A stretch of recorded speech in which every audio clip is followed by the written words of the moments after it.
Our map of the ancient world is wrong. It is not the fixed, finished chart we see in textbooks, but a living document, constantly being redrawn by the Earth itself and the secrets it reluctantly gives up. This is a story of lost ports, the vanished hubs where the world once met to trade, to talk, and to transform civilization. For centuries, history was written by empires, focusing on the Romes and Athens of the world, but the true arteries of global connection were these coastal gateways. Then they disappeared, erased by silt, sea, and the slow forgetting of centuries. Now they are returning. With each discovery from the Mediterranean seabed to the Indian Ocean coast, scholars are forced to tear up the old maps and start again. By the end of this journey, you will see the ancient maritime world not as a collection of isolated empires, but as a dazzling, interconnected web, far more complex and globalized than we ever imagined. How did a single sunken statue rewrite the trade routes of an entire dynasty? What can a city built from volcanic stone in the middle of the Pacific tell us about prehistoric ambition? The answers lie in the silent harbors now coming back to light. What does it mean for a place to be truly lost, only to be found again? For generations, that textbook map was our only guide. It showed clean, confident lines stretching across the Mediterranean Sea, connecting the great names we all recognize. A solid line from Rome to Alexandria, another from Athens to the coast of Asia Minor, perhaps a dotted venture toward the distant Pillars of Hercules. The story was one of empires and their famous capitals, of silk and spice moving between known points on a stable, understood globe. This was the history written by the winners, preserved in the annals of Rome, the chronicles of Greek historians, the official records of pharaohs. These sources gave us a world centered on power, on the destinations of wealth, not necessarily on the messy, vital journey that made it all possible. They told us where things ended up, but the map was silent on where they truly began, and on all the forgotten places in between. It was a diagram of results, not a portrait of the living network. This created a profound and invisible bias. If a port wasn't important enough to be mentioned in an imperial decree or a poet's verse, it simply didn't exist on our historical radar. Entire communities, cultures, and chapters of human connection were omitted, not by malice, but by the simple fact that history's spotlight rarely shone on the bustling, anonymous dockworker or the local merchant sailing between unremarkable coastal towns. The map we inherited was less a true picture and more a collection of the loudest voices from the past, leaving us with a puzzle where most of the pieces were assumed to be missing forever. To find those pieces, we had to stop reading and start digging. The silence of those old maps is not a simple absence. It is an active erasure, a quiet vanishing act performed over centuries. So what does it truly mean for a port to be lost? In the world of ancient mysteries, the word lost conjures images of sudden catastrophe, a city swallowed by the sea in a single, violent night. But for most of these maritime hubs, the reality was far slower and in many ways more profound. A port did not vanish because it was destroyed. It vanished because it was forgotten. The process was a gradual fading, a combination of forces both natural and human that conspired to wipe a place not just from the landscape, but from the story we tell about our past. First, consider the land itself. Rivers, the very lifeblood of many ports, carry sediment. Over generations, that silt can slowly build up, extending the coastline outward. What was once a deep water harbor accessible to large trading ships becomes a shallow lagoon, then a marsh, and finally dry land, leaving the old docks buried under meters of earth, far from the new shoreline. This is silting, a patient geological process that can strand a city inland without a single wave crashing over its walls. elsewhere the opposite occurs. Rising sea levels, a constant feature of our planet's long history, can gently submerge a low-lying settlement, inch by inch over lifetimes, until one day the highest tides begin to wash through what were once market squares. Then there are the currents of human activity. Trade routes are like rivers of commerce, and they shift. A new political alliance makes a different harbor more favorable. A war closes a sea lane. A better ship design allows merchants to bypass a once crucial stopping point. When the ships stop coming, the reason for a port's existence evaporates. The people may leave, the buildings crumble, and within a few generations, its name survives only in fragments of local folklore, if at all. The port hasn't been destroyed. It has simply been abandoned, its purpose erased by the changing map of human need. This is the core of the mystery. A lost port is not necessarily gone. It is often right there, sleeping under a farmer's field, or beneath the clear blue water just offshore, hidden in plain sight. Its loss is from our memory and our records. Its rediscovery, therefore, is not a matter of luck. It is a meticulous detective story that brings together unlikely partners. A geologist reads the layers of soil to understand where an ancient coastline once lay. A historian cross-references a cryptic line in an old sailor's log with a medieval tax record. And an underwater archaeologist, swimming over a featureless seabed, notices a strange, straight line of stones that nature could never have made. Each clue is a piece of a puzzle, and when they finally click together, a dot that had been missing for 1,000 years suddenly reappears on our map, forcing us to redraw every line connected to it. The tools that finally break this silence are not shovels and trowels alone. They are technologies that allow us to see through time itself, to peel back the layers of earth and water that have hidden these lost worlds for centuries. This new era of discovery begins not in the mud but from the sky with the quiet, all-seeing eye of satellite imagery. High above the earth, special cameras can detect subtle differences in vegetation health, soil moisture, and ground temperature. A buried stone wall, for instance, affects how plants grow above it.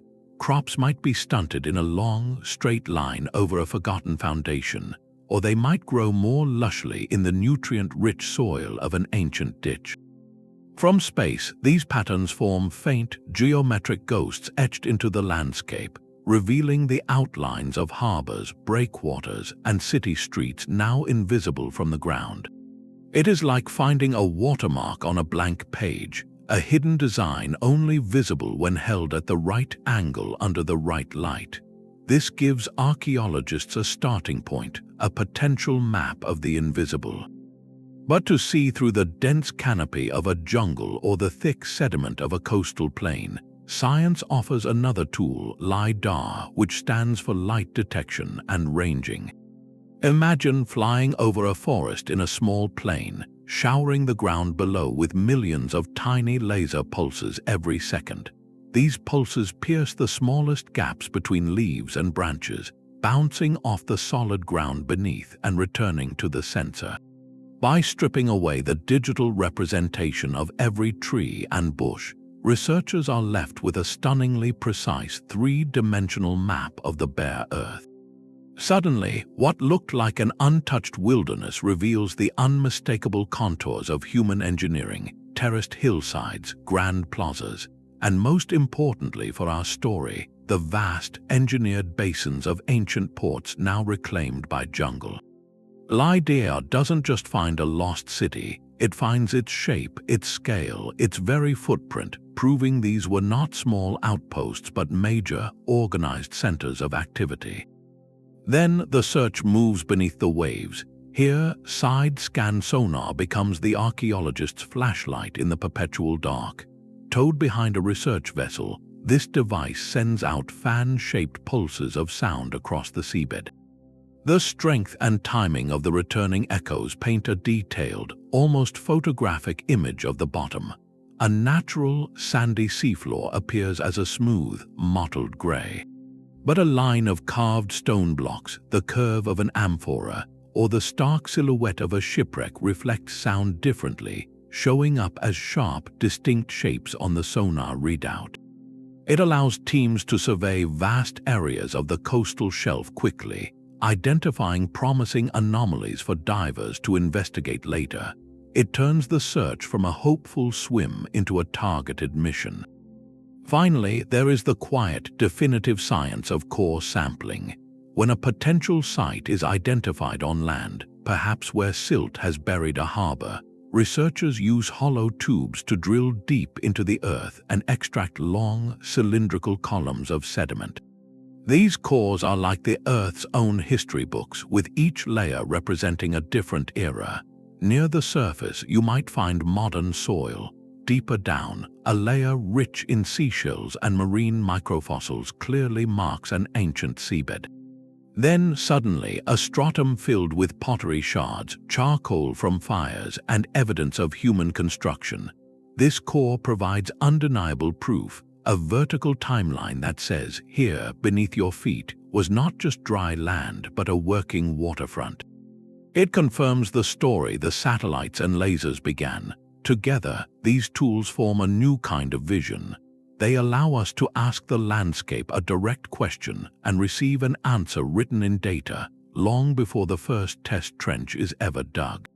They transform whispers from old texts into coordinates on a map, turning legend into a waiting, tangible truth just beneath the surface. Yet of all the vanished gateways, one stands apart as the ultimate prize, a name whispered for millennia in the records of the most powerful civilization on Earth. For the ancient Egyptians, it was simply the divine land, a place of such wealth and wonder that it bordered on myth. This was the land of Punt. For over 1,000 years, Egyptian pharaohs organized massive, state-sponsored expeditions to this fabled partner. They did not send armies but trade fleets, loaded with gifts and returning with treasures that fueled Egypt's economy and spiritual life. The reliefs carved on temple walls at Deir el-Bahari are our most vivid window into this relationship. They show tall, conical incense trees being carefully loaded onto Egyptian ships, their roots balled in baskets for the long voyage. They depict piles of fragrant resin, the very incense that filled Egyptian temples with sacred smoke. They illustrate exotic animals like baboons and giraffes, along with ebony wood, ivory, and gold. These were not occasional trinkets, but the lifeblood of a royal economy and religion. Punt was, in essence, Egypt's most important foreign supplier, a trading partner so vital its location was a state secret, guarded as closely as any military strategy. And then the expedition stopped. The knowledge of how to reach Punt faded from memory, and the divine land retreated from history into legend, leaving behind only those tantalizing carvings and a single, burning question. Where was it? For over a century, scholars have been detectives on a global scale, trying to solve this ancient mystery. The clues are sparse and open to interpretation. The major theories point in two different directions, each rewriting the map in its own way. One school of thought, supported by the types of animals and plants depicted, places Punt firmly in the Horn of Africa, in what is today parts of Somalia, Eritrea, or Ethiopia. This would mean the Egyptian fleet sailed south down the Red Sea, hugging the African coast to reach bustling ports that served as hubs for the continent's interior wealth. The other compelling theory looks across the water to the southern reaches of the Arabian Peninsula, in modern-day Yemen or Oman. Here, the famed incense terraces of the ancient kingdoms could match the descriptions, suggesting a maritime network that crossed the Red Sea rather than running its length. This debate is far from academic. Pinpointing the ports of Punt would do more than just put a dot on a map. It would reveal the true scale and sophistication of early long-distance trade. If Punt was in Africa, it shows Egyptian mariners mastering the tricky currents of the southern Red Sea, connecting directly to African networks that stretched deep into the continent. If Punt was in Arabia, it reveals an even more complex web, a triangle of trade linking the Nile Valley to the Arabian incense coast and potentially to the wider Indian Ocean world. Each possibility forces us to redraw the lines of influence, showing that even at the dawn of recorded history, civilizations were connected across vast and dangerous waters, bound together by a shared hunger for the rare, the sacred, and the beautiful. The lost ports of Punt are the missing anchor points of that entire system, and finding them would finally show us the first true threads of globalization. But the search for lost ports is not confined to the edges of known empires. Sometimes the most powerful clues come not from royal annals, but from sacred stories, from myths so deeply woven into a culture's identity that they are preserved with reverence across thousands of years. On the western coast of India, where the Arabian Sea meets the modern state of Gujarat, such a story waited for centuries, daring anyone to prove it was more than a beautiful legend. This is the tale of Dwarka, the celestial city of the Hindu deity Krishna. Ancient texts like the Mahabharata and the Puranas describe it in astonishing detail. A magnificent, fortified capital built upon reclaimed land with towering gates, wide boulevards, and a bustling harbor filled with ships from distant shores. It was a city of immense prosperity and power, the very seat of a divine kingdom. And then, according to the scripture, after Krishna's earthly departure, the great city was consumed by the sea, vanishing beneath the waves in a single, cataclysmic event. For generations, this was understood as profound mythology, a symbolic narrative about the transient nature of the material world. The idea that a physical Dwarka could be found seemed as unlikely as searching for Atlantis. Yet, that is precisely what began to happen. Local fishermen had long spoken of unusual structures just below the water's surface, snagging their nets on what felt like carved stone. These persistent oral traditions eventually drew the attention of archaeologists. What they began to uncover, layer by layer, was a revelation that bridged the gap between epic poetry and earthly evidence. Systematic underwater surveys revealed not random debris, but the organized remains of a substantial settlement. Large, interlocking stone blocks formed what appear to be fortification walls and bastions designed to withstand powerful waves. They found stone anchors, some with double holes, identical in style to those used by later historic ports in the region, silent witnesses to ships that once moored there. Most telling were the pottery shards recovered from the seabed and the nearby shoreline. Their style and craftsmanship did not belong to the medieval period or even to the classical age of India. They were older, much older, dating to a period archaeologists call the late Harappan phase, around the end of the second millennium before the Common Era. This one finding sent shockwaves through the historical community. The Harappan, or Indus Valley civilization, was famously inland, centered on the great rivers of the northwest. Its major cities like Mohenjo-Daro and Harappa were agricultural and mercantile powerhouses, but their connection to the sea was always a subject of debate.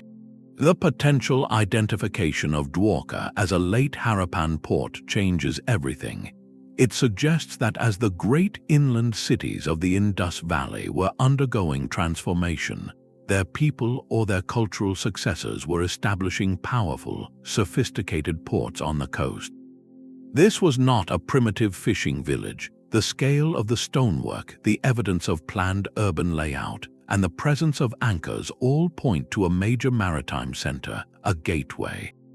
It pushes back the clock on organized, large-scale maritime activity in the Indian subcontinent by centuries, if not a full millennium. Suddenly, the legendary Dwarka becomes a possible historical keystone, a missing link that connects the fading grandeur of the Indus Valley to the emerging maritime networks of the Indian Ocean.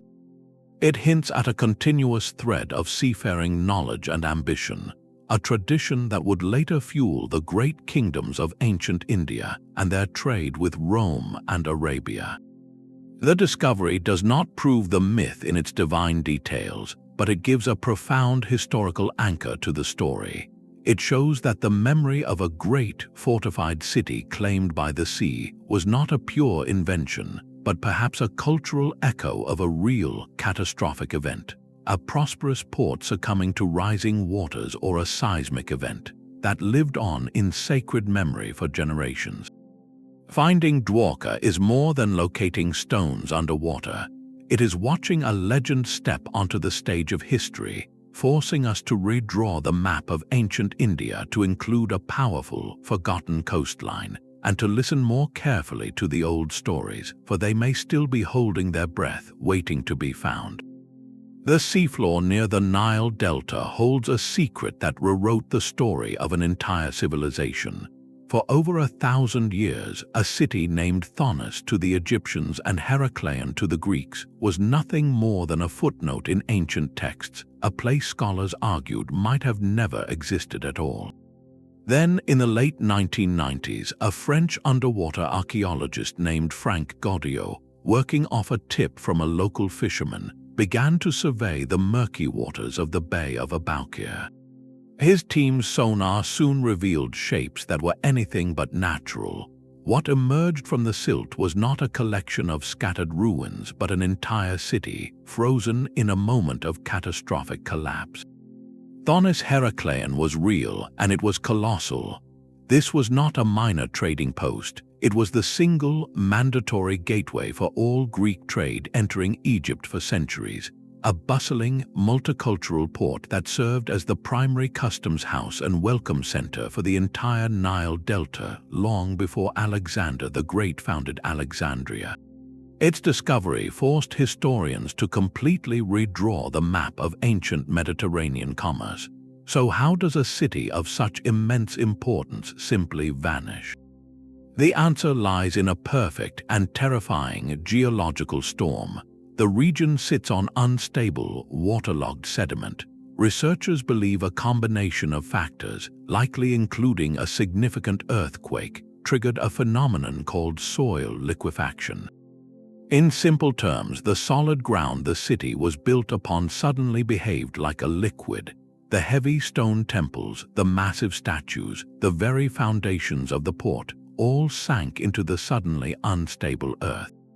Compounding this, a tidal wave or a series of floods from the Nile likely followed, submerging the shattered city completely. Within a short period, perhaps just a few hours or days, a center of world trade slipped beneath the waves and into legend. But the water that claimed it also preserved it. The finds from Thonis-Heracleion are breathtaking, not just for their beauty, but for the story they tell. Divers brought up a 16-foot-tall statue of a Ptolemaic king, carved from red granite, and an equally imposing statue of the Egyptian goddess Isis, both in near-perfect condition. They found towering stone slabs called stelae, inscribed with decrees in both Greek and Egyptian hieroglyphs, proving this was a place where two great cultures met, negotiated, and fused their laws. Perhaps most telling were the more than 70 ancient shipwrecks found in the thick clay of the harbor, from sleek Greek trading vessels to sturdy Egyptian barges, all lying as if moored for a day that never came. These ships are a frozen fleet, a snapshot of a harbor at the peak of its activity. They confirm that Thonis-Heracleion was not just a port of entry, but a thriving emporium where goods, ideas, and people from across the Mediterranean were exchanged. The discovery forced a profound historical revision. Before its rediscovery, Alexandria was seen as the first and only great Greek port in Egypt. Now we understand that Thonis-Heracleion was the crucial predecessor, the bridge that made the later glory of Alexandria possible. It was the place where Greek merchants first learned the intricacies of the Egyptian economy, and where Egyptian officials formalized their dealings with the wider Mediterranean world. To lose this city from history was to lose the first chapter of a vital cultural exchange. Its recovery gives that chapter back to us, written not on papyrus but in stone, resting silently on the seabed, waiting for its story to be told again. But the story of Thonis-Heracleion, for all its grandeur, is a late chapter. To find the true origins of this maritime world, we must travel further back to a time before Homer, before the pyramids, to a city that sleeps in the shallow, sun-drenched waters off the southern coast of Greece. This is Pavlopetri, discovered in 1967 and painstakingly mapped in the decades since. It holds a title that still stuns archaeologists, the oldest known submerged planned city in the world. Its foundations were laid over 5,000 years ago in the early Bronze Age, a staggering 15 centuries before the legendary Trojan War. For perspective, when the first stones of Pavlopetri were set, Stonehenge was still just an idea, and the Great Pyramids of Giza were 1,000 years in the future. This was not a simple village that happened to be by the sea. What divers and underwater archaeologists have revealed is a fully realized urban blueprint, preserved in startling detail by the sandy seabed.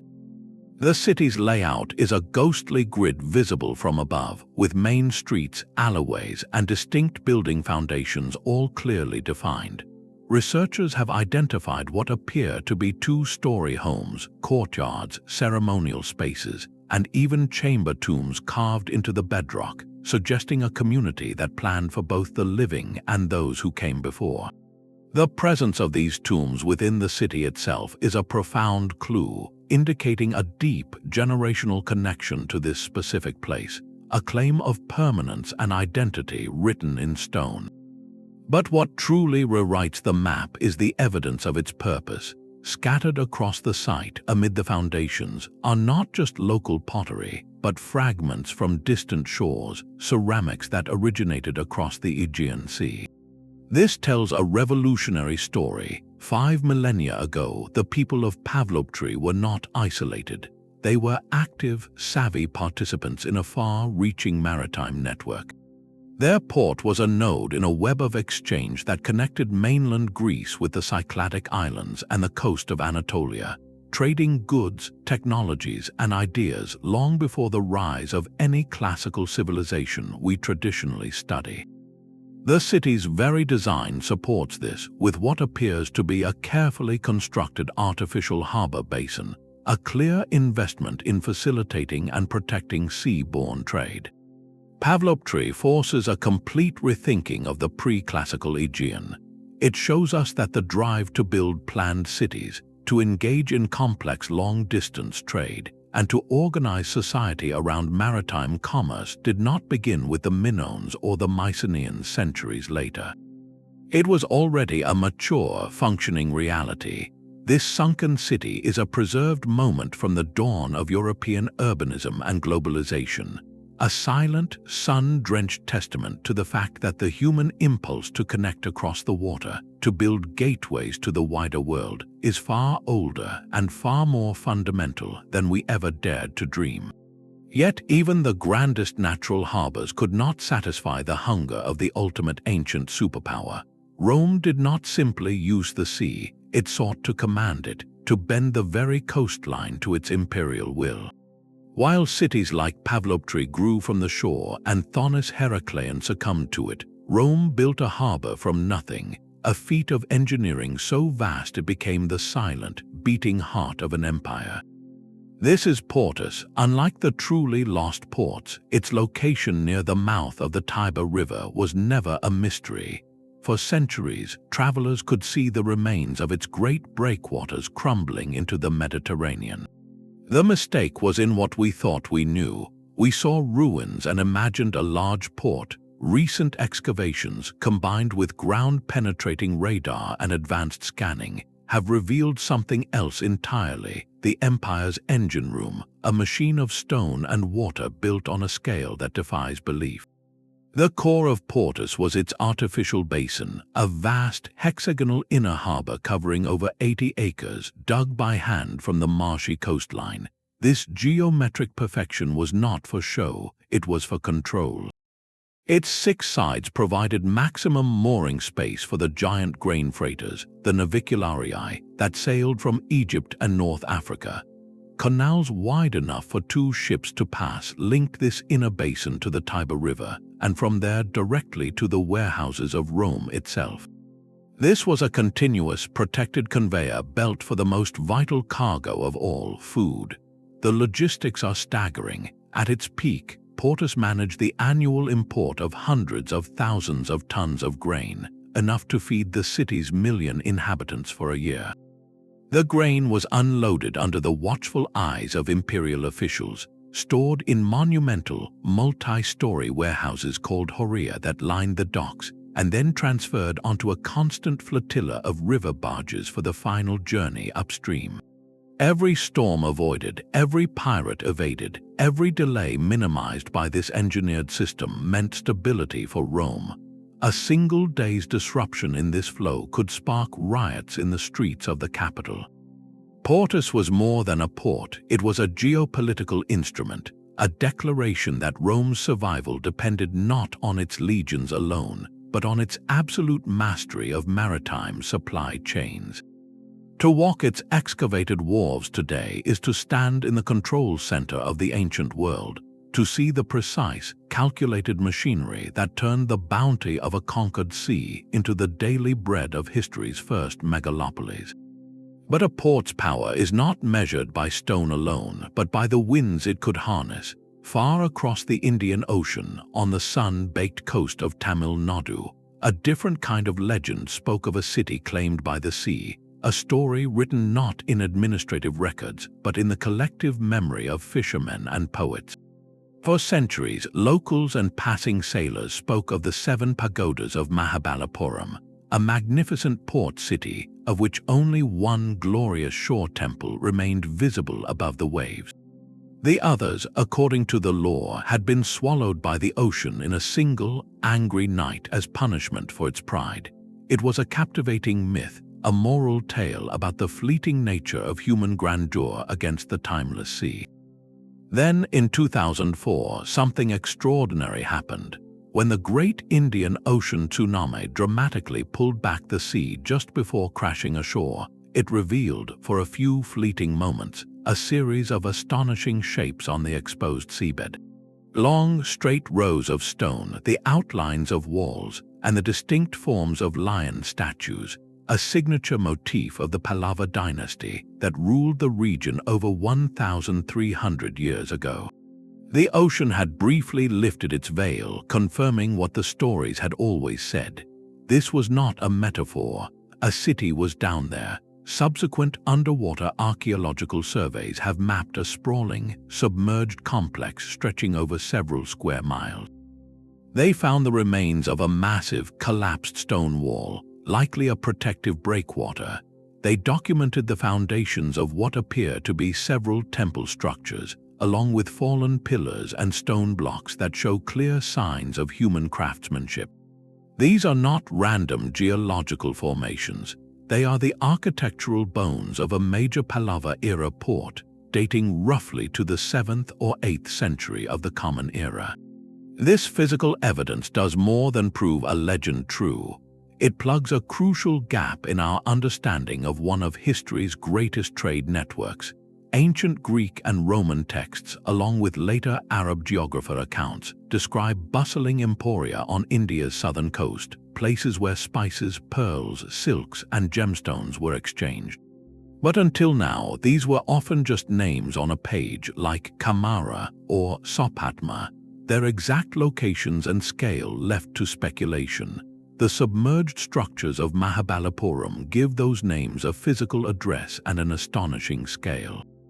This port was a masterwork of geographical timing. It sat perfectly positioned to catch the powerful monsoon winds that governed Indian Ocean commerce. For 6 months of the year, the winds blow steadily from the southwest, carrying ships from the Arabian Peninsula and East Africa directly to the Indian coast. For the other 6 months, they reverse, blowing from the northeast, ready to carry those same ships, now laden with Indian goods, back home or onward to the markets of Southeast Asia.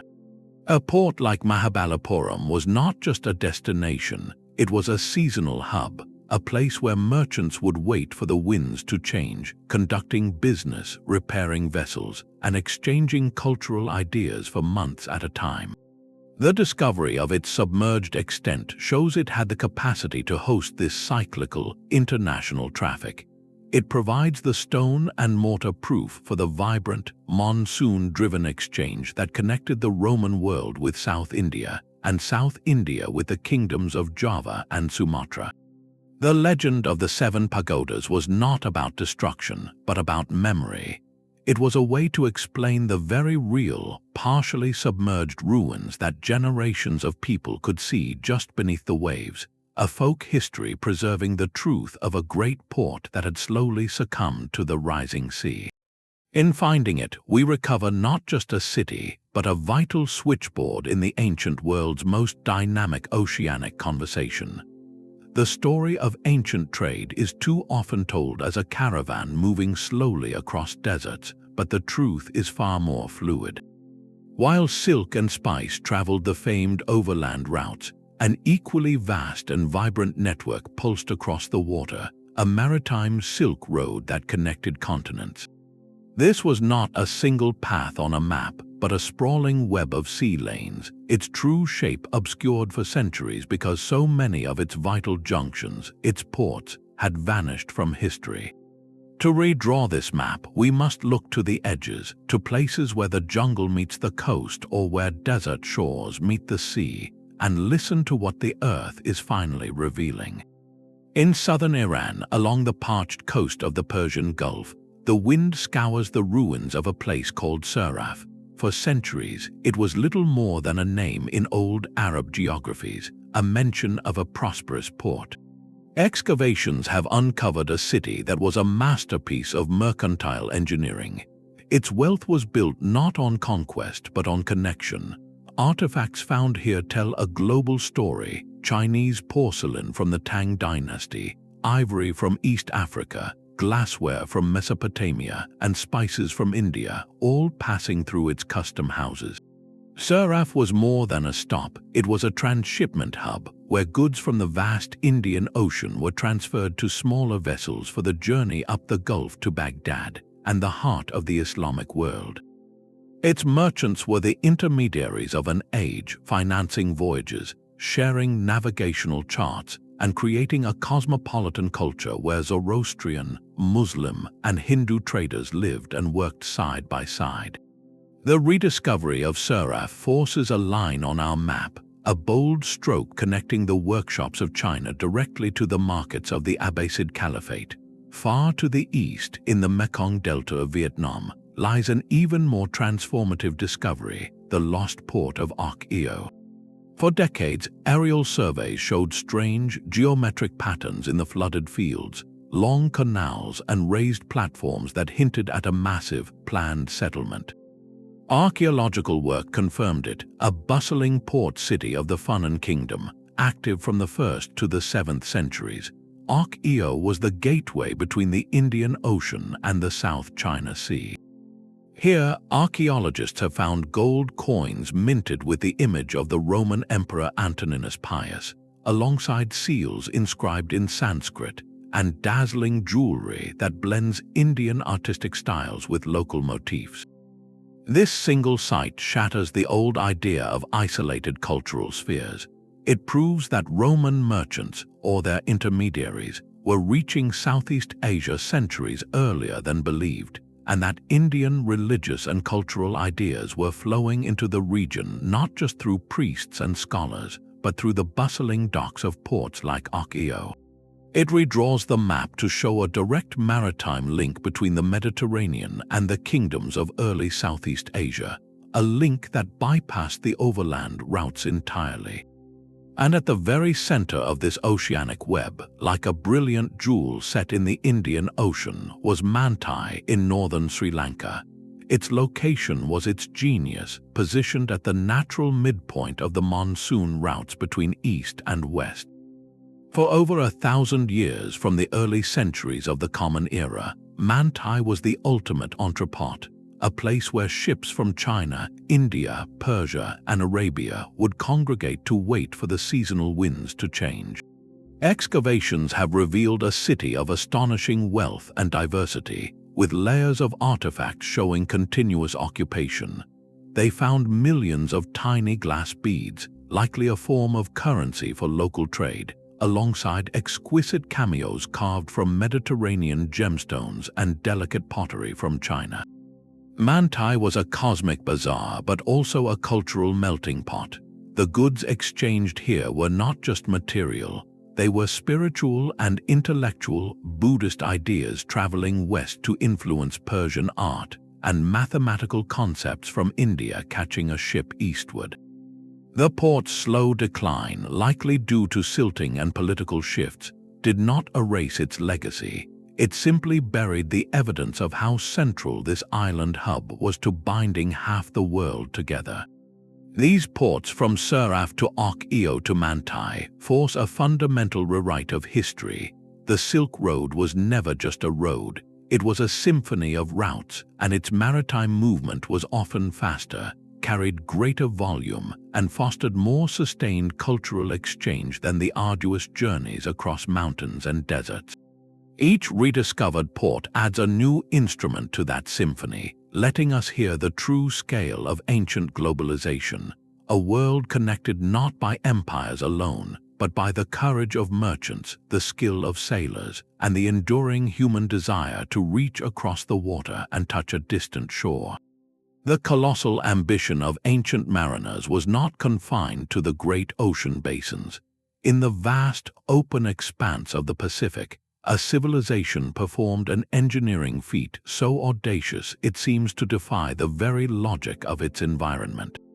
On the island of Pohnpei, in what is now the Federated States of Micronesia, the ruins of Nan Madol rise from a shallow lagoon.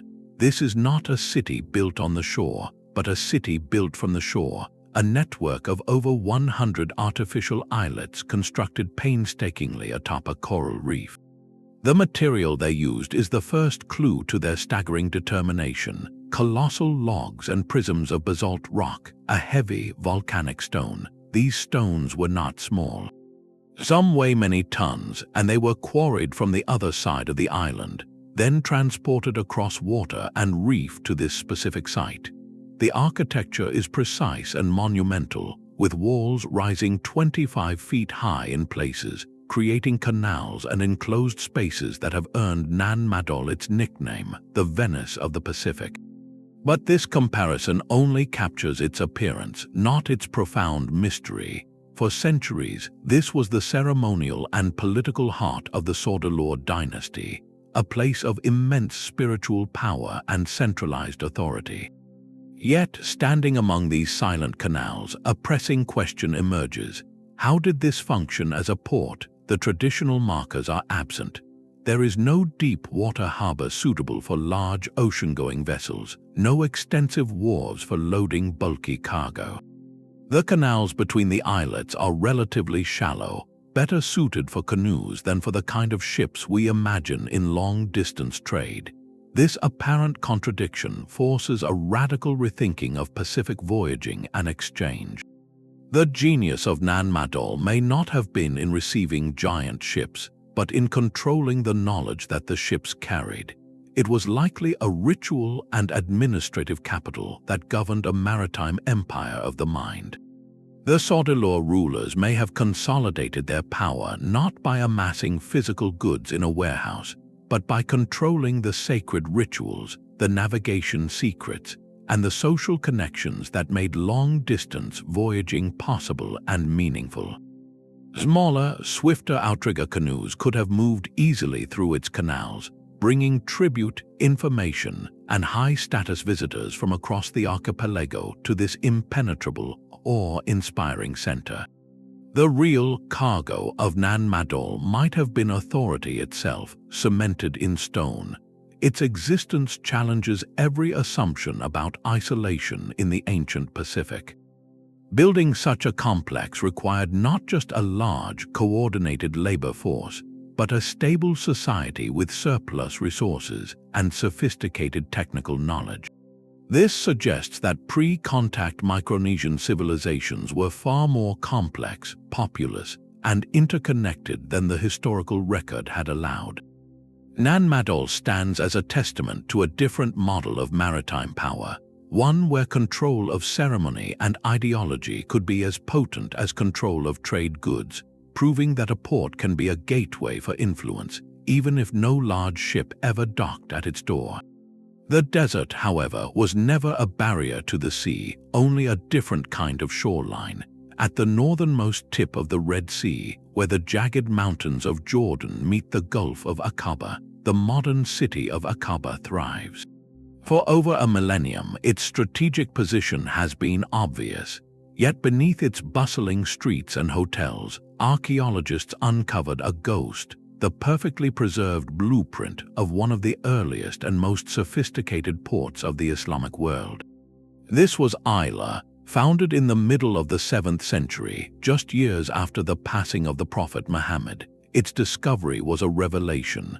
Excavations revealed not a haphazard settlement, but a meticulously planned fortified town, laid out in a strict grid pattern behind imposing stone walls. Its design was a direct echo of a Roman military camp, a deliberate statement of order, security, and imperial ambition in a new era. But this was no isolated garrison. Ayla's gates opened directly onto a vibrant harbor, making it a seamless fusion of desert fortress and maritime gateway. Its purpose was singular and profound: to capture the wealth of the ocean and funnel it inland. Ships arriving from the Indian Ocean, laden with spices, textiles, and luxury goods from Yemen, East Africa, and beyond, would make their final stop here. The cargo was unloaded within the safety of Ayla's walls, assessed by customs officials, and then transferred to the backs of camels waiting in its spacious courtyards. From there, the goods would begin the overland journey along well-established caravan routes, heading north to the great markets of Damascus and Jerusalem, or west across the Sinai to the cities of Egypt. Ayla was the vital link, the hinge that connected the vast maritime network of the Indian Ocean with the terrestrial trade arteries of the Levant. This was not a coincidence of geography, but a cornerstone of policy. The rapid expansion of the early Islamic Caliphate was fueled as much by economic genius as by military conquest. By securing and developing ports like Ayla, the new empire gained control of the pre-existing flows of global commerce. They did not destroy the old trade networks, they streamlined and taxed them, bringing unprecedented wealth and stability to their burgeoning state. The discovery of Ayla's precise, fortified plan beneath the modern city rewrites a chapter of early Islamic history. It shows that from its very inception, the Caliphate was a maritime power with a deep understanding of logistics and global connection. The port was an engine of cultural exchange as much as commerce, a place where the rhythms of the desert caravan met the tides of the distant Indian Ocean, proving that faith could travel by ship as powerfully as by sword or sermon. The stone itself tells a story of ambition. On the southern coast of Crete, where the Libyan Sea meets the gentle slope of the Masara Plain, the ruins of Kommos stand not as a grand palace, but as something arguably more revealing, a masterclass in maritime infrastructure. Here, archaeologists uncovered a series of long, parallel foundations built from massive, finely cut blocks of stone, a style known as ashlar masonry. These were not the walls of a temple or a storeroom. They were the bones of shipsheds, the oldest yet discovered in the entire Greek world, dating back over 3,500 years to the peak of Minoan civilization. Picture a series of long, narrow, roofed galleries like slender stone fingers reaching back from the shoreline, each one designed to cradle a single vessel. This was not a casual beach for pulling up boats. This was a permanent, protected garage for the most advanced naval technology of the Bronze Age, a place where the sleek, oared ships of the Minoan fleet could be hauled completely out of the water. The scale of this investment is staggering. Building these sheds from such monumental stone required immense resources and labor, a clear signal that the sea was not just a source of food, but the central artery of Minoan power and prosperity. Kommos was a strategic gem. Its harbor was naturally protected by a long sandbar, creating a calm lagoon safe from the fierce southern winds, while its position offered a direct line across the open sea to the coast of North Africa and the trading centers of the eastern Mediterranean. This was not an isolated Minoan outpost, it was a designed international hub. The artifacts pulled from its soil paint a vivid picture of constant exchange, not only from the height of Minoan influence but continuing for centuries after. Later, during the early Iron Age, when the great Minoan palaces had faded, Kommos found a new life. Phoenician traders from the Levant, the master mariners of their day, began to use this very same harbor. At Kommos, archaeologists found distinctively Phoenician pottery and religious artifacts mixed with earlier Minoan layers, proving this site remained a crucial node in a revitalized network. This continuity is the key. For centuries, Kommos served as a neutral ground, a safe port of call where different seafaring cultures could meet, resupply, and exchange goods far from the political centers inland. The massive shipsheds, however, belong firmly to the Minoan era, and they fill a frustrating gap in the archaeological record. We have long known of the Minoan thalassocracy, their supposed rule by the sea, from later Greek legends and the frescoes of Knossos showing vibrant, confident ships. But physical evidence of their harbors, the very engines of this maritime empire, was elusive. Kommos provides that evidence in cut stone. It transforms the legend into logistics. Those sheds tell us the Minoans maintained a standing, professional fleet, that they understood the need to protect their most valuable assets from shipworm and weather, and that they built the infrastructure to support long-distance scheduled trade. This single harbor site rewrites our understanding of Bronze Age economics, proving that the glittering palaces of Crete were sustained not by agriculture alone, but by a sophisticated, state-sponsored web of maritime connections that stretched across the entire Mediterranean. The power of a port is measured by the ships it welcomes, but its vulnerability is written in the very land that surrounds it. On the coast of what is now Libya, the magnificent ruins of Leptis Magna stand as a monument to Roman grandeur, its towering arches and sprawling forum a testament to imperial ambition. Yet, just a short walk from these majestic streets lies a different kind of ruin, a silent, circular basin of sand and scrubland. This was once one of the most advanced harbors in the entire Roman world, a colossal artificial port commissioned by the city's most famous son, the Emperor Septimius Severus. Its story is a powerful reminder that a gateway to the world can be sealed not by the sea's rage, but by the land's quiet, relentless patience. Leptis Magna was already a prosperous trading center when Septimius Severus came to power at the end of the 2nd century. As emperor, he lavished attention on his birthplace, transforming it into a showcase of Roman architectural genius. His most ambitious project was the harbor. Rejecting the natural coastline, Roman engineers carved a massive, circular basin directly into the shore, protected by 2 towering stone breakwaters that reached out into the Mediterranean like embracing arms. Within this safe haven, they built wharves, warehouses, and a majestic lighthouse. This was not just an upgrade, it was a statement, an attempt to create the ultimate imperial port on the African coast, designed to handle the grain ships and luxury traders that fueled Rome. For a time, it worked brilliantly. Leptis Magna thrived as a central hub, its wealth evident in every marble column. But the harbor's design contained a fatal flaw, one rooted in a misunderstanding of the local environment. The city was built at the mouth of a wadi, a riverbed that is dry for most of the year but can become a torrential flood channel during rare, heavy rains. The engineers, in their focus on monumental architecture, failed to account for the long-term sediment flow from this wadi. Each rainy season, the floods would wash enormous quantities of sand and silt down from the hinterlands and deposit them directly at the harbor's mouth. The very breakwaters built to protect the port from waves inadvertently acted as a trap, catching this sediment and holding it fast. Slowly, inexorably, the deep water basin began to fill. What was once a haven for deep-drafted merchant ships became shallower, then choked with sandbars. Dredging technology in the ancient world was rudimentary, no match for the geologic scale of this problem.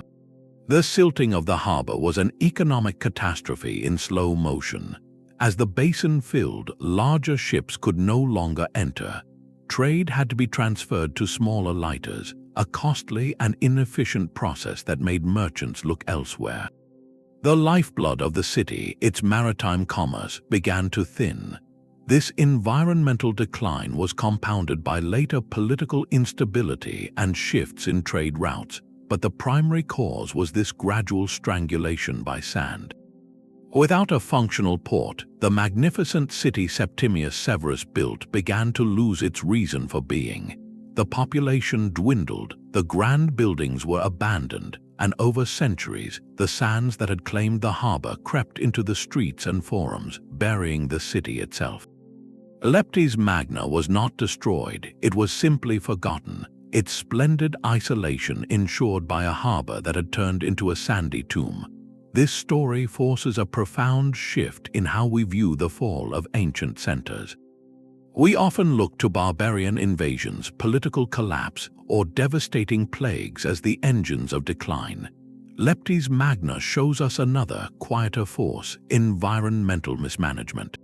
The Romans were master engineers, but their confidence in controlling nature had limits they could not foresee. The silting of the harbor was a problem of time and scale, a gradual process that outlasted the administrative will or technical ability to solve it.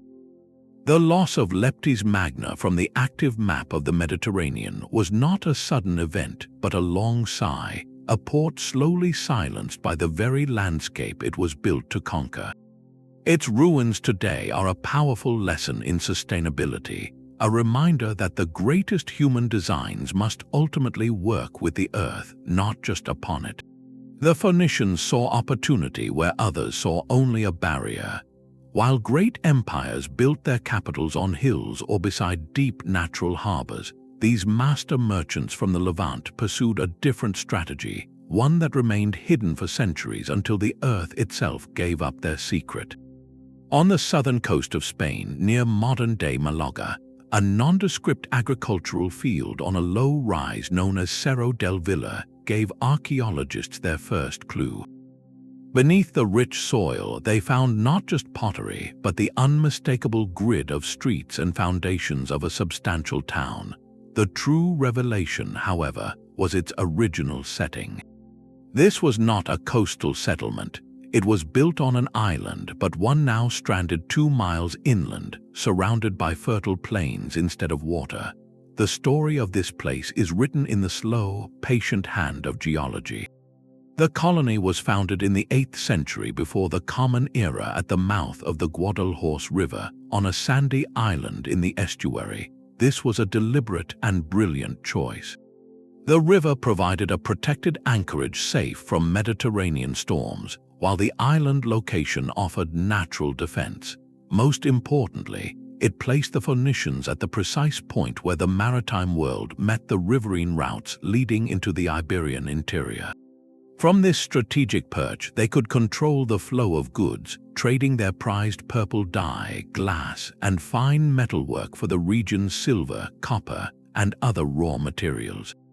But rivers give and rivers take away. Over the centuries, the Guadalhorce carried immense loads of sediment down from the mountains, gradually extending its delta further into the sea. The island, once surrounded by navigable channels, became attached to the growing landmass. The estuary silted up, the harbor became a marsh, and finally, the sea retreated entirely, leaving the port high and dry. The colony was eventually abandoned, not to invasion or fire, but to the relentless advance of the shoreline, its purpose literally buried under new earth. The discovery of Cerro del Villa did more than unearth another ancient town. It revealed a Phoenician blueprint, a recurring pattern in their commercial empire that is fundamentally redrawing the map of their expansion. From North Africa to Sardinia to the Spanish coast, archaeologists are now identifying a consistent preference for these river mouth islands. Sites like Mosia in Sicily and Cadiz in Spain share this geographical signature. These were not attempts to build imposing cities on the mainland, but to establish controllable, efficient trading factories. An island base was easier to defend with a small population. It minimized conflict with local inhabitants, and it created a natural bottleneck for commerce. All trade moving up or down the river had to pass by their docks. This pattern shows the Phoenicians were not conquerors in the traditional sense. They were networkers. Their empire was a chain of entrepreneurial outposts, each one a node carefully placed to tap into existing inland trade networks. For centuries, our historical maps showed Phoenician influence as vague, shaded areas along coasts. Discoveries like Cerro del Villa replaced those shaded areas with precise, strategic dots, revealing a deliberate and sophisticated commercial geography. Each silted over river island we find forces us to redraw the lines, showing a web of maritime connections that was less about claiming territory and more about mastering the points of exchange, building an ancient world-wide web not of conquest but of pure, calculated trade. Yet even a marvel like Thonis-Heracleion was never alone. The story of Egypt's coastline is not a single dot on a map, but a constellation of lights, each one a different kind of gateway. Just a few miles to the east, another legendary name slept beneath the same silt-laden waters, a place that embodied not just commerce but the soul of the ancient world. This was Canopus. If Thonis-Heracleion was the mandatory customs house, Canopus was the sacred destination. For centuries, Greek and Roman writers spoke of it with a mix of awe and notoriety, a bustling port city that was also the epicenter of the cult of Serapis, a hybrid Greco-Egyptian deity. Pilgrims would travel vast distances by sea, not to pay a tax but to seek healing, to participate in ecstatic festivals, and to be cleansed in its sacred waters. It was a place of profound spiritual gravity, where the divine was believed to interact directly with the faithful. Its reputation, however, was dual-edged. Ancient sources also describe it as a city of revelry, where the solemnity of the temple coexisted with a vibrant, sometimes raucous, waterfront culture. This complex character made its disappearance all the more poignant. Like its neighbor, Canopus eventually succumbed to the same geological forces, its grand temples and crowded wharves sinking into the soft delta clay and vanishing beneath the bay. For a long time, it too was considered a colorful legend, more atmosphere than archaeology. The discovery of its physical remains, therefore, did more than locate another ruin. It revealed an entire suburban landscape, a ritually charged coastline that served as the spiritual hinterland for the later glory of Alexandria. Underwater excavations have mapped extensive foundations, the fallen columns of temples dedicated to Serapis and other gods, and a trove of artifacts that speak to constant activity. Among the most telling finds are Greek inscriptions on stone, not just official decrees, but personal dedications from travelers who came by sea. These are the voices of the pilgrims themselves, etched in stone and offered to the gods in thanks for safe passage or answered prayers. They prove that Canopus was not a minor shrine, but a major international draw, a required stop on the spiritual itinerary of the Mediterranean. This network of subsidiary ports, with Thonis-Heracleion handling the hard logistics of trade and Canopus catering to the human needs of faith and community, forces a complete reimagining of the Egyptian coast. Before Alexandria was even founded, this delta shoreline was already a densely populated, ritually significant, and economically vibrant complex. It was a prepared ground. When Alexander chose the site for his great city, he was not planting a flag in empty sand. He was plugging his new metropolis into a pre-existing and powerful circuit. Alexandria then became the brilliant new capital, but it relied on this older, submerged network to function. The smaller ports handled the overflow of ships, provided specialized services, and maintained the cultic traditions that gave the region its unique identity. They were the supporting cast that allowed the star to shine. To find Canopus is to recover that supporting cast, to understand that the spotlight of history often illuminates only the lead actor, while the rest of the ensemble waits in the shadows, or in this case beneath the waves. The loss of these cities did not just erase ports, it erased the very texture of daily life, the hum of pilgrim chatter, the smell of incense mixing with sea air, the feeling of a coastline alive with both earthly and divine traffic. Their silent stones on the seabed remind us that every great capital on our maps was sustained by a forgotten world just beyond its harbor walls, a world we are only now beginning to hear again.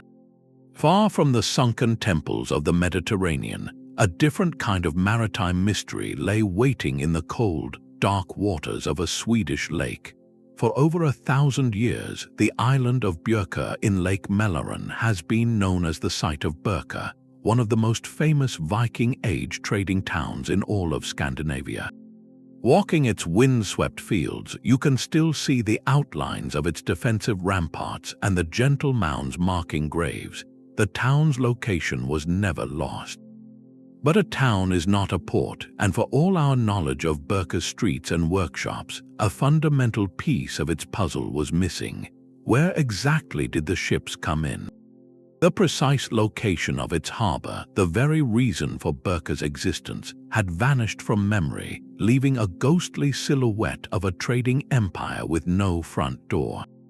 Recent years have changed that, turning the quiet lakebed into a page of rediscovered history. Using systematic underwater surveys with side-scan sonar and magnetometers, archaeologists finally pinpointed the physical evidence. They found the submerged remains of wooden jetties and stone-reinforced landing sites stretching out from the island's shore, a clear infrastructure designed to handle constant boat traffic. These were not casual mooring spots, but organized, durable facilities built to service a major commercial hub. This discovery does more than confirm a map coordinate. It refines our entire understanding of Viking Age geography. Burka was not an isolated northern outpost. It was a brilliantly positioned switchboard. Lake Mälaren, which today appears as an inland lake, was in the Viking Age a direct bay of the Baltic Sea, before post-glacial rebound slowly raised the land and sealed it off. This meant Viking longships and broader trading vessels, known as nars, could sail directly from the Baltic into the heart of Sweden.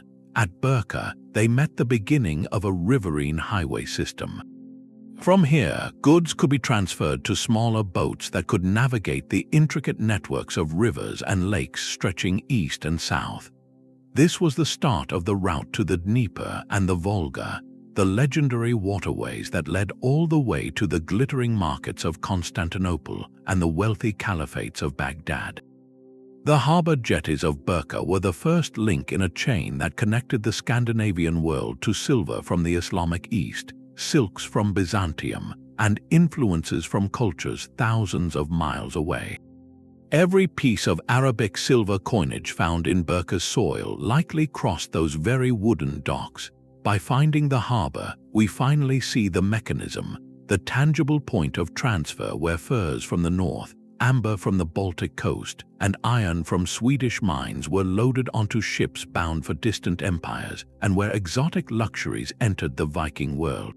It transforms Burka from a dot on a map into a dynamic engine of exchange, proving the Viking Age was an era of sophisticated global networking. Its pulse felt in the lapping of water against a long-lost wooden pier. But the map of lost ports stretches beyond the familiar basins of the Mediterranean and the Indian Ocean into the vast, open Atlantic.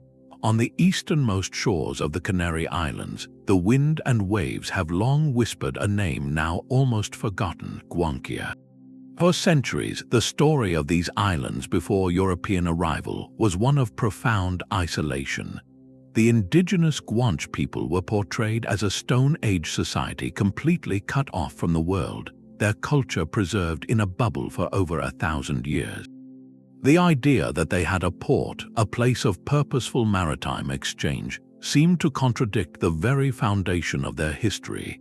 Yet, the search for Guancia is challenging everything we thought we knew about this Atlantic archipelago. Identifying a true Guanches port is a unique archaeological puzzle. Unlike the Romans or the Minoans, the Guanche did not build monumental stone harbors or breakwaters.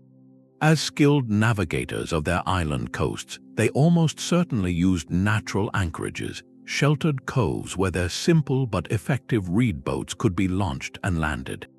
These sites leave no grand architecture, only subtle traces.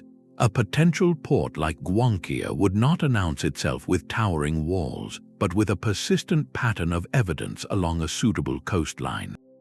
The clues, when they appear, are small but revolutionary.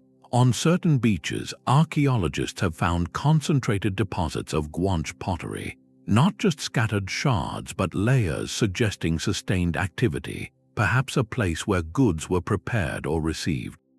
More compelling are the faint remains of what appear to be temporary structures or storage areas built into the cliffs above these coves. These are not permanent towns, but the logistical footprints of a people engaged with the sea. The most transformative finds, however, are not local. Rare fragments of pottery have been discovered on the islands that do not match typical Guanche styles. Their design and composition bear a striking resemblance to ceramics made by Berber communities in North Africa. This single, subtle detail opens a door to a completely different historical narrative. It suggests the possibility, however intermittent, of transoceanic contact. The prevailing winds and currents of the eastern Atlantic create a natural highway between the Moroccan coast and the Canary Islands. Could Berber traders, perhaps blown off course or on deliberate exploratory voyages, have occasionally reached these shores? Could the Guanche have occasionally ventured back? The evidence is not yet enough to prove regular trade routes, but it is more than enough to shatter the myth of total isolation. If even sporadic contact occurred, it changes the entire cultural and historical map of the region. It means the Guanche were not a forgotten people in a vacuum, but potentially participants in a faint, ancient web of Atlantic knowledge. Ideas about animal domestication, certain building techniques, or artistic motifs might have traveled across the water, not as a flood, but as a slow, occasional drip. The lost port of Guancia, then, is more than a physical location. It is a symbol of a connection we are only beginning to perceive.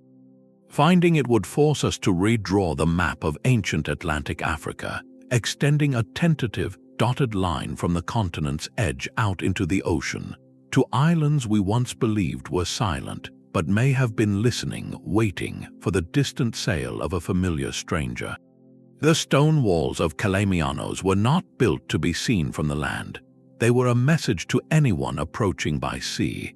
On the eastern coast of Greece's Peloponnese, where the Saronic Gulf meets a rugged shoreline, this recently identified site offers something incredibly rare, a nearly complete Mycenaean port town, frozen in a moment of geological time.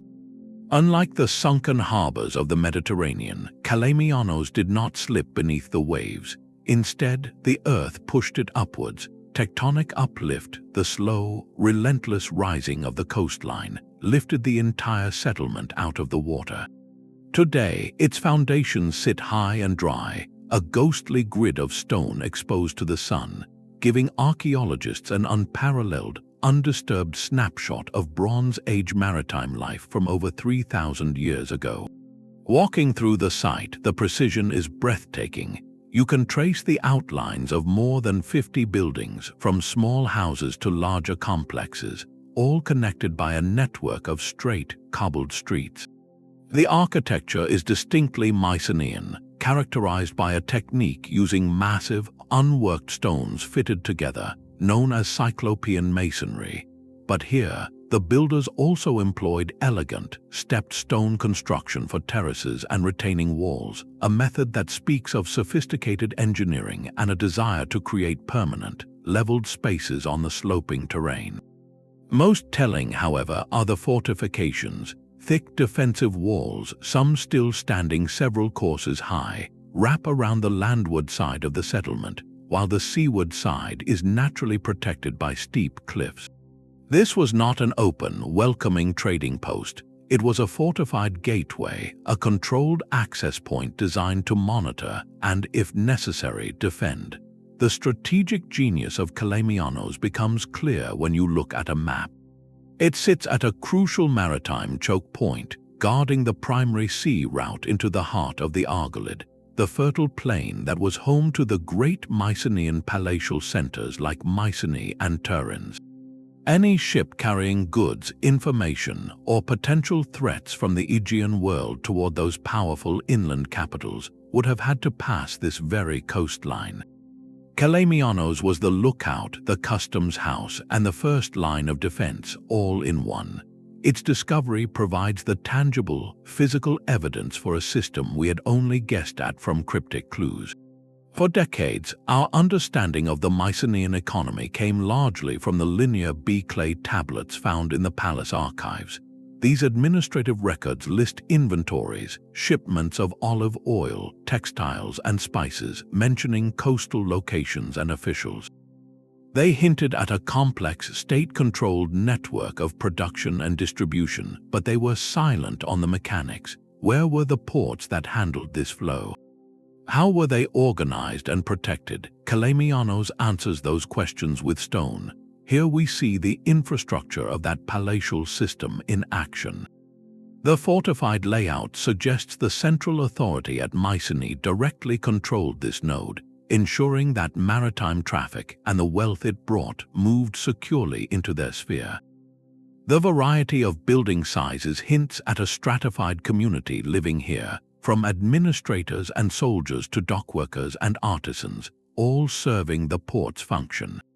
This was a working, breathing component of a network-based economy, a place where the abstract lists on clay tablets in a distant palace were translated into the physical reality of ships being unloaded, goods being stored, and tariffs being collected. Finding Kalamianos does more than add another dot to the map of the Bronze Age. It connects the dots. It shows us that the famed Mycenaean civilization was not just a collection of formidable hilltop citadels looking inward. Its power was equally dependent on a chain of coastal strongholds, a deliberate strategy to command the sea lanes. This port, lifted by the earth and preserved in stark relief, forces us to redraw our mental image of the Mycenaean world, revealing it as a connected maritime power, its influence projected across the water from fortified gateways like this one, where the sound of the waves once mixed with the clamor of a thriving, controlled trade. The scent of wealth was carried on the desert wind. In the remote reaches of southern Yemen, where the arid mountains of the Hadramaut meet the Arabian Sea, a city grew not from agriculture, but from a single, precious substance, frankincense. This was Qana, the legendary port that served as the sole maritime gateway for the incense kingdoms of Inner Arabia. For centuries, its existence was known only from classical texts, where Greek and Roman geographers described it with awe as the bustling market where the fragrant treasure of the desert was loaded onto ships bound for the temples and palaces of the ancient world. To find Qana was to find the physical anchor for one of history's most lucrative and spiritually significant trades. Archaeological work at the site, now known as Hassan al-Ghurab, has uncovered the stone and mortar reality behind those ancient reports. The remains speak of a city entirely dedicated to the logistics of luxury. Researchers have mapped substantial stone wharves and jetties extending into the sea, engineered to handle the constant traffic of loading ships. Behind these docks lay the sprawling foundations of massive warehouses, their floors often stained with the dark residue of resin, where the frankincense would have been stored, sorted, and prepared for export. But Qana was more than just a commercial depot. The discovery of several temples, including one dedicated to the moon god Sin, reveals a community deeply intertwined with the spiritual significance of the commodity it handled. This was a place where commerce and ceremony met, where merchants likely made offerings for safe passage before their precious cargo embarked on its long voyage across the Indian Ocean. The validation of these classical accounts is profound. Writers like the anonymous author of The Periplus of the Erythraean Sea, a 1st-century sailing guide, described Qana in precise detail, noting its role and its rivalries with other ports. To uncover its physical layout, to walk the same wharves those ancient merchants described, transforms a historical footnote into a tangible hub. It proves the classical world's detailed knowledge of these distant networks was not mere rumor, but accurate reportage from the very edge of their known world. More importantly, Qana illuminates the astonishing supply chain that brought frankincense to the coast. The trees that produce the aromatic resin grow only in the harsh, inland deserts of modern-day Oman and Yemen. The incense was harvested by specialized tribes, formed into caravans, and transported on a weeks-long, perilous journey across mountain passes and barren plains, protected by the complex social agreements and rivalries of the desert tribes. Qana was the final, critical link. Here, the overland caravan routes met the maritime highways. The resin, which had traveled by camel, was transferred to the holds of ships, its value multiplying with every mile it moved farther from its source. The port's entire existence was a feat of coordinated logistics, a node that connected two entirely different worlds, the nomadic cultures of the desert interior and the seafaring merchants of the ocean. By anchoring this major branch of Indian Ocean commerce to a specific, thriving location, Qana forces us to redraw the economic map of the ancient world. It shows that the famed incense trade was not a vague, diffuse exchange, but a highly organized, monopolistic system controlled at key choke points. The wealth that flowed through this single port financed kingdoms, built cities, and forged diplomatic ties across continents. The stones of its wharves are the silent testament to a time when the air itself was a commodity, when the smoke rising from an altar in Rome or a temple in Babylon began its journey on a dusty caravan trail, ending its earthly voyage on a sun-baked dock in Yemen, waiting for the next ship to carry its scent across the sea. A different kind of loss occurred in the East China Sea in 2018. The oil tanker Sanchai, carrying over 1 million barrels of highly flammable fuel, collided with another vessel and erupted into a fire that burned for over a week before the ship sank. The immediate tragedy was profound, a loss felt by families and nations. Yet, in the silent aftermath on the seafloor, an unexpected transformation began. The Sanchai, with its modern steel hull and its specific, documented cargo, became something new, an accidental archaeological site. This event forces us to consider a powerful and poignant idea. Every modern shipwreck, laden with the manufactured goods of our globalized age, is a potential future lost port. It is a time capsule of our own era, deliberately sent to the bottom. For the historians and archaeologists of the far future, the wreck of the Sanchai will not be a tragedy first, but a data point. They will study its position to understand 21st century shipping lanes, the density of traffic in that corridor between the Persian Gulf and the ports of East Asia. They will analyze the composition of its cargo, the chemical signature of that particular grade of fuel, to map the energy demands of our civilization. The personal effects of the crew, if any survived the depths, would offer intimate glimpses into life at sea in this specific moment.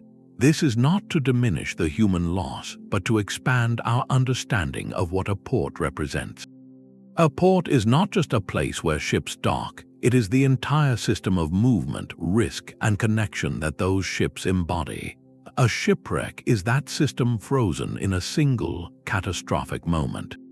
By studying contemporary maritime incidents alongside ancient ones, we gain a unique long-term perspective. We can see patterns, The ancient merchant sailing from Thonis-Heracleion with a hold full of grain faced the same capricious sea as the captain of the Sanchai. Both were links in a chain of supply that stretched across continents. Both carried the economic lifeblood of their societies, and both journeys were vulnerable to a single moment of mischance or misfortune. The cargo changes from amphorae of wine to containers of electronics, from blocks of incense to tanks of liquid natural gas, but the fundamental human story of commerce over water remains. These modern sites, born from accident, will one day be the submerged ruins that future generations work to decipher. They will puzzle over our trade routes, reconstruct our economies from the debris we left behind, and perhaps wonder about the lives intertwined with those journeys. In this way, the story of lost ports is never truly finished. It is continuously written, with each generation adding its own silent chapters to the ocean floor, waiting for the curiosity of a time yet to come. These vanished gateways did not disappear at random. When we step back from the individual stories of sunken temples and silted harbors, a clear and sobering pattern emerges. The fall of a port is rarely a single event, but a slow convergence of pressures, a perfect storm where environmental change, economic shifts, and sometimes sheer human oversight conspire to erase a place from the map. Understanding these patterns is the key, transforming the search from a treasure hunt into a predictive science. First and most patient is the environmental hand. Silting is the quiet assassin of ports. As we saw with Leptis Magna and Cerro del Villa, rivers are the lifelines that can become funeral directors. They carry sediment from inland, depositing it year after year at a harbor's mouth. If the port's design, like those magnificent Roman breakwaters, inadvertently traps this material, the result is inevitable. The deep water basin fills, becoming a lagoon, then a marsh, and finally dry land. The process is so gradual it might escape notice for generations, until one day a merchant captain simply cannot enter. Alongside silting is the global rhythm of sea level change. Over centuries, creeping rises in ocean levels can gently submerge low-lying settlements, as may have happened with Pavlopetri or parts of Mahabalipuram. And then there are the sudden, violent geological events. An earthquake can trigger soil liquefaction, as with Thonis-Heracleion, causing the very ground to swallow a city whole in a matter of hours. These environmental forces remind us that the coastline is not a fixed line, but a conversation between land and water, and ports that forget this dialogue are destined to be silenced. Yet a port can survive a changing shoreline if its purpose remains vital. This leads to the second pattern, the shifting currents of human need. Economic and political change can strand a harbor just as effectively as any sandbar. Trade routes are like rivers of profit, and they follow the path of least resistance. A new political alliance might make a different port more favorable, as when the rise of Alexandria drew traffic away from older delta hubs. A war could close a crucial sea lane. The collapse of a sponsoring empire like Rome or the inland kingdoms that fed Io can sever the economic lifeline overnight. A port exists only as long as ships have a reason to call. When the caravans stop arriving from the desert, as perhaps happened with Qana, or when the palace system that controlled Kalemianos falls, the reason for the port's existence evaporates. The people may leave, the buildings crumble, and within a few generations its name survives only in fragments of local lore. Its loss is not physical but functional, erased by the changing map of human ambition. Finally, there is the subtle role of technological obsolescence. A port is a machine designed for the ships of its day. The massive shipsheds of Kommos were built for specific Minoan vessels. The intricate canal system of Portus was engineered for the grain freighters of Rome. When ship design evolves, when vessels become larger or their navigation needs change, an older port can become inconvenient, its facilities outdated. Merchants will seek out newer harbors with deeper drafts or better layouts, leaving the old infrastructure to slowly decay. This is a loss not from catastrophe, but from progress, a quiet retirement into irrelevance. Recognizing these repeating patterns is what turns historical mystery into a methodological search. An archaeologist today is no longer just looking for a name in a text. They are asking a series of strategic questions. Where was a major river's ancient delta, now likely extended far out to sea? What coastline shows signs of tectonic uplift or submergence? Where did major, historically documented trade routes converge before shifting in the medieval or early modern period? By overlaying geological maps with historical trade data, researchers can identify high-probability zones, the landscapes most likely to hold a forgotten gateway. The search for lost ports has become a science of prediction, guided by the timeless lessons written in stone and silt. Each rediscovery now feels less like luck and more like a confirmation, a dot appearing precisely where the patterns suggested it should be, proving that the past, for all its silence, is still whispering its logic to those who know how to listen. So the old map with its clean lines and famous capitals is gone. In its place, we now see a different picture entirely, a dense, shimmering web of light. Each point of light is a port, from the sunken cities of the Mediterranean to the monsoon harbors of India, from the fortified gateways of the Mycenaean coast to the incense wharves of Arabia. These lights are not isolated, they are connected by countless glowing threads, routes that cross seas and hug coastlines, forming a lattice of connection that covered the ancient world. This is the new cartography, not a diagram of empires, but a living map of human relationship. It reveals a fundamental truth we missed for centuries. The ancient maritime world was not a collection of separate civilizations taking turns in the spotlight. It was a simultaneous, buzzing, deeply globalized network. Long before the term globalization was coined, goods, ideas, and people were in constant motion across this web. A piece of Roman glass could end up in a tomb in Korea. A Sanskrit inscription could be found in an Egyptian desert. African ivory could grace a palace in China. This was not rare but routine, the normal function of a system that was far more extensive and resilient than we ever gave it credit for. The resilience came from its very structure. Unlike a single empire which rises and falls, this maritime network was decentralized. When one port silted up, like Leptis Magna, or when one political power collapsed, trade did not stop.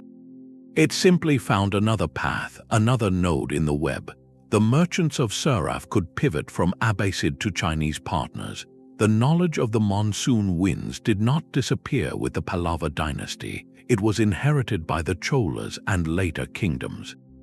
The network adapted because it was built not on one empire's decree, but on thousands of individual voyages, on shared knowledge passed from pilot to pilot, on the universal language of need and opportunity.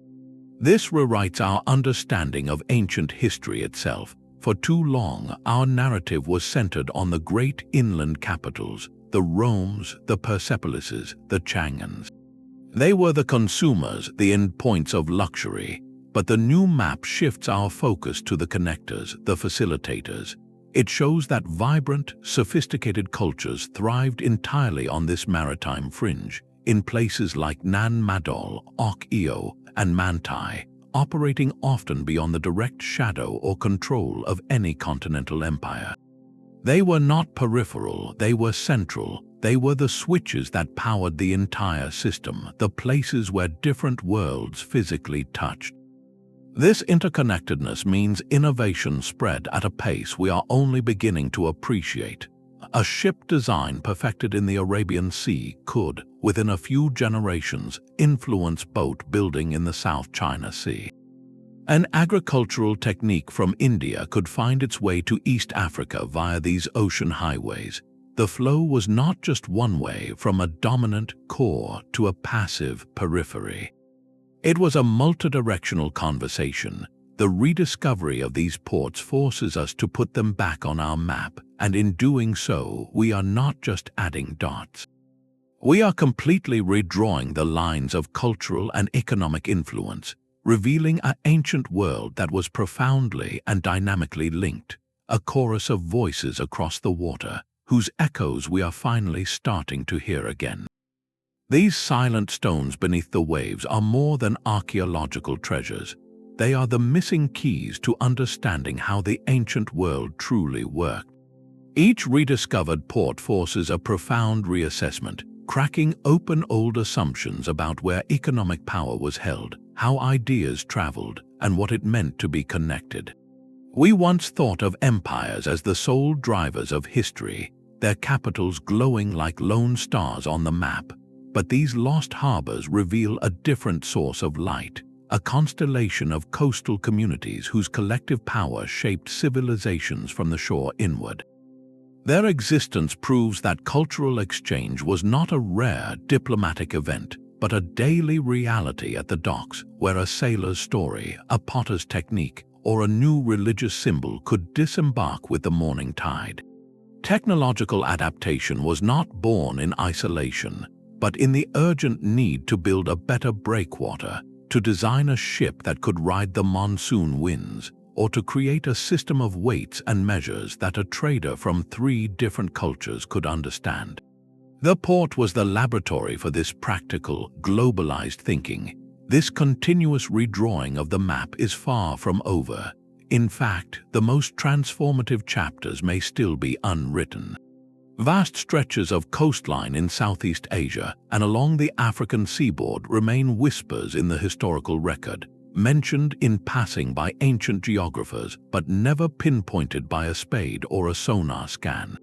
The mangrove coasts and river deltas of these regions are not empty. They are likely sleeping archives holding the secrets of trade networks that moved gold, ivory, and ideas across hemispheres we are only beginning to link together.